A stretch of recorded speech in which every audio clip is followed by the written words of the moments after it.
It's dark again. So it's evening. It's the third evening. No, I'm wrong. It's the fourth evening. It's Tuesday, Wednesday, Thursday. Yes, it's Thursday. Why do I count the days? Why do I say it's Thursday? There aren't any more days. There's just time.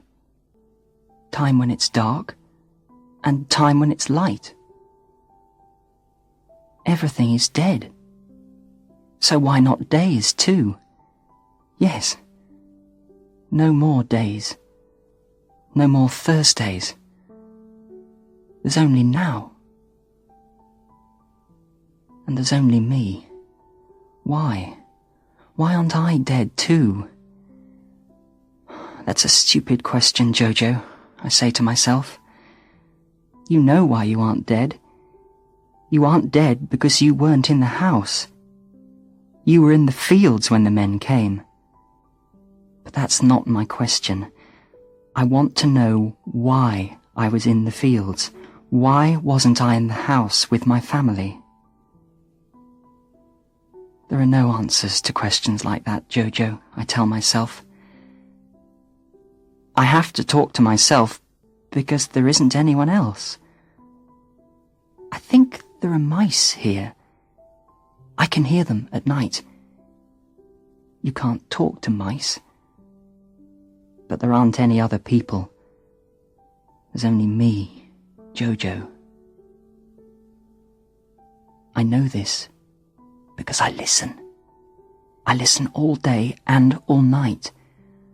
I hide in our stable where the horse lived, and I hear nothing.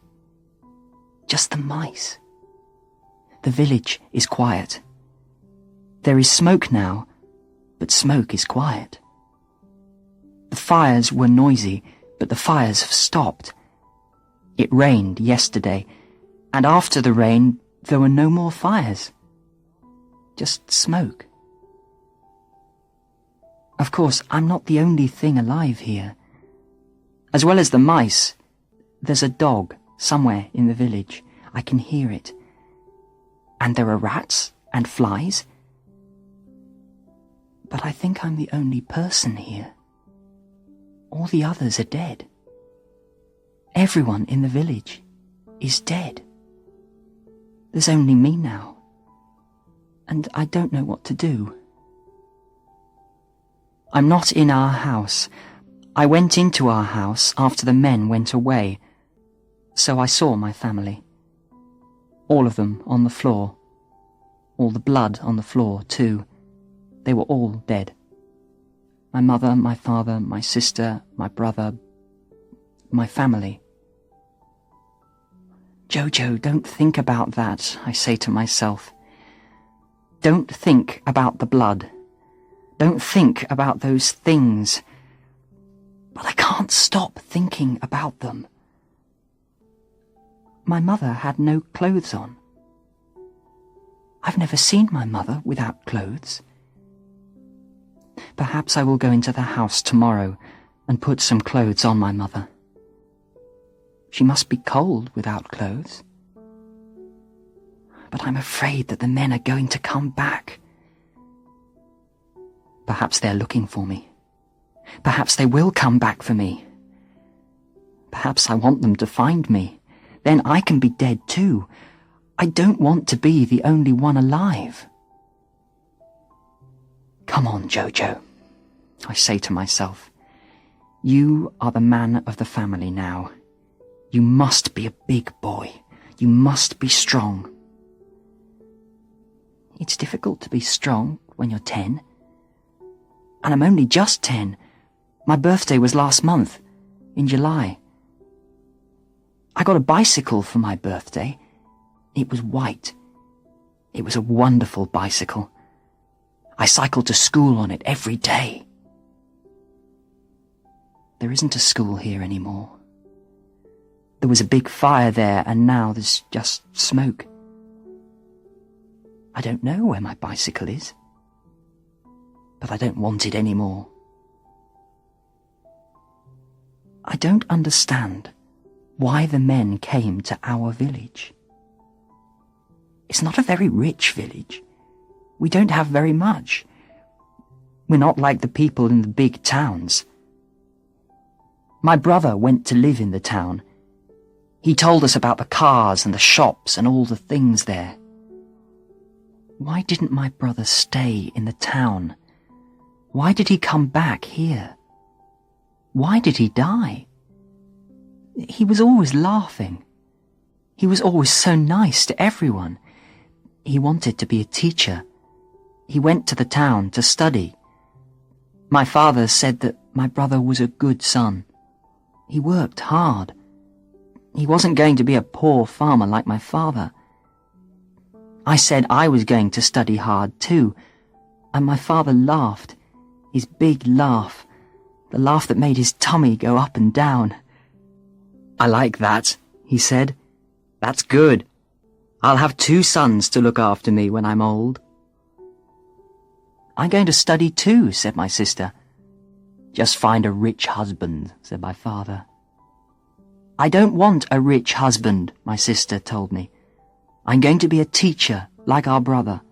You see, Jojo, our father doesn't know, but there are lots of women teachers in the town. Our brother told me."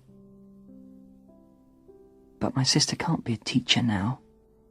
She's dead on the floor. There was blood on her legs. I pulled down her skirt. It wasn't nice like that. My sister was always very nice. She was kind too. Why did the men hurt her? She never hurt anyone. Sometimes I want to die now, too. But sometimes I don't. I don't want to die. I sit at the back of the stable. The stable is where our horse slept at night. But the men took away all the horses. I heard them. I'm happy that our horse is alive. She was a good horse. I gave her nuts. She liked eating nuts. I'm very hungry, but I don't want to look for food. I'm afraid one of the men will come back and see me. I'll stay here and be very quiet. Then no one will find me. It's dark now. I can hear the mice. Or perhaps they're rats. I'm not afraid of them. They're probably hungry. Oh, I'm so hungry I can't sleep. Don't think about food. Think about something else. Then I'll forget how hungry I am. Perhaps I'll talk to my mother, or my brother, or my sister. I like to think about them. Perhaps that's why I'm alive. So one day I can tell people about them. I'm Jojo, I'll say. I'm alone now, but once I had a family.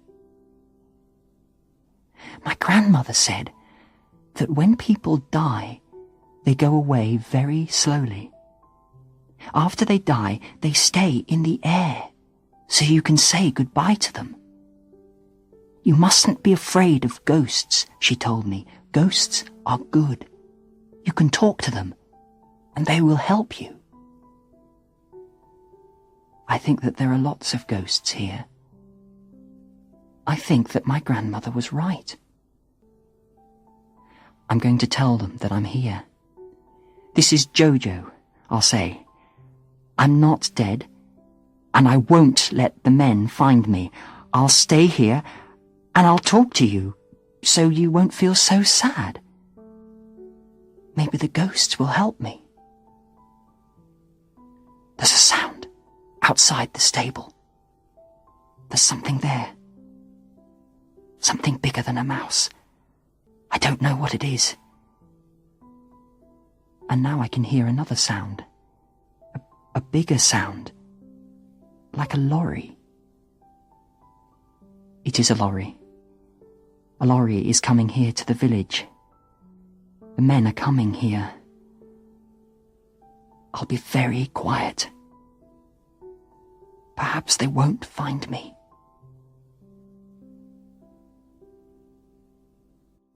Chapter 2. The Men in the Lorry. The sound outside the stable door changes, and I know what it is. Cluck, cluck, cluck, cluck. It's my chicken, Whitetail. Whitetail is my favourite chicken. She gives us lots of eggs. We're never going to eat her, my father once told me. He understood that Whitetail was my chicken. I call to Whitetail, and she answers me. She comes into the stable, but she's very afraid. Maybe the men tried to kill her. I take her in my arms and talk to her. I'm very hungry, I tell Whitetail, but I can't go and look for your eggs because the men are coming. I have to be careful. I don't want anyone to find me. As I talk to her, I hear another sound, the sound of the lorry. It's getting nearer. I'm afraid that the men will find Whitetail. Perhaps they will find me too, and then they will kill both of us. You're afraid, and I'm afraid too, I tell her. She doesn't move in my arms, but I feel a bit better now she's with me. She's happier now too. She's quiet in my arms. The sound of the lorry gets very loud. The men are here, outside our farm.